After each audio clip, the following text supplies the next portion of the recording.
Hello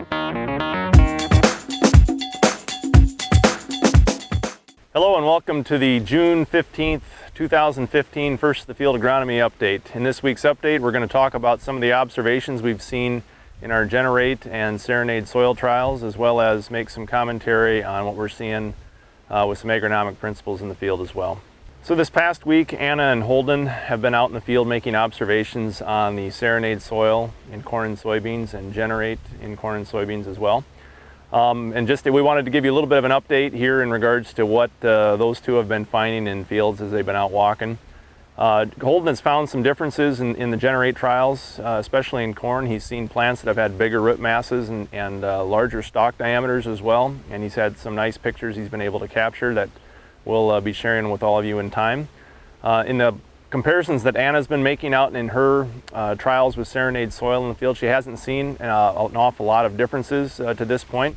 But last year in our AFS demo plots with Serenade soil, we didn't see a lot of physical differences early in the season, but it was the yield response that we got at the end of the season that really made us pay attention to it.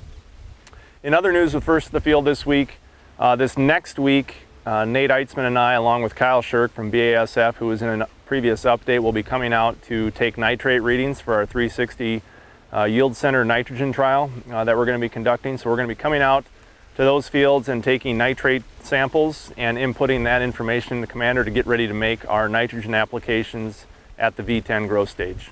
So for agronomic updates this week, there's a couple things I wanted to talk about. The first one is the corn rootworm hatch, which is likely underway. This past weekend, we did notice seeing our first fireflies, which is typically a good barometer that says that corn rootworms are starting to hatch. Usually that indicates about 600 heat units, and when we look at weather data that's been accumulated, our area's had anywhere between 5 to 650 at this point. So it makes sense that we're starting to see lightning bugs, and that usually corresponds with the hatching or the starting of the hatch of corn rootworm larvae. So if you want to go out and start to scout for that in the coming weeks, that would be a good thing. Especially, with the increased prevalence of people planting less traded corns and maybe not having insecticides, or if you did put in an insecticide, you want to go out and evaluate and see how well that performed.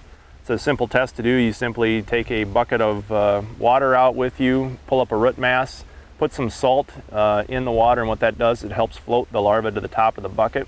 And you can take root masses and take counts and see how many larvae float to the top. I'd probably wait and do that, I'll probably, in 10 days to 2 weeks to try to hit an optimal time. You want to kind of try to hit the hatch somewhere in the middle of what that is, and that's spread out over a longer period of time than what people used to think. So that's what we would recommend for paying attention to corn rootworm hatch here in the next 10 days to 2 weeks. The other thing that we've had a fair amount of calls on in the last week has been questions around this weed, which a lot of you find along the edges of field. Like we're on a field edge here, actually right across from the office right now. And there's a lot of different names for this weed: snake grass, horsetail, scouring rush. A lot of people call it that, but the actual technical name for it is equisetum. And this really isn't a plant. It's kind of a prehistoric plant. It's really kind of unique in how it reproduces. It reproduces by spores that it shoots out the tips of these kind of really strange leaf structures.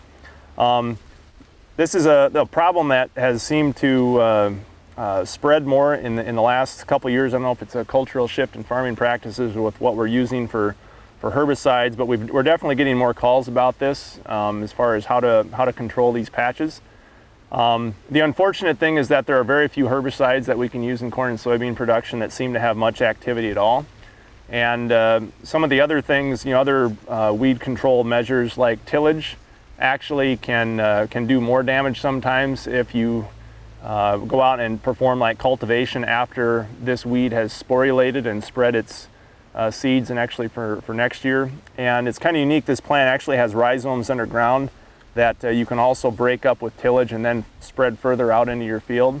So some of the practices that they find to be the most effective at eliminating this are just consistent mowing, which is obviously difficult in a 30-inch row spacing. How do you get a mower through that? But essentially what that does is it depletes the reproductive spores before they're able to reproduce basically. and that's how some people have been effective at reducing this. So it's a tough weed, not a lot of good solutions other than mowing or using herbicides that really don't fit well in corn and soybean production. That's all we have for this week's First of the Field update. We appreciate you taking the time to watch, and as always, if you have any questions about the things we talked about today, please feel free to give any of your AFS agronomists a call.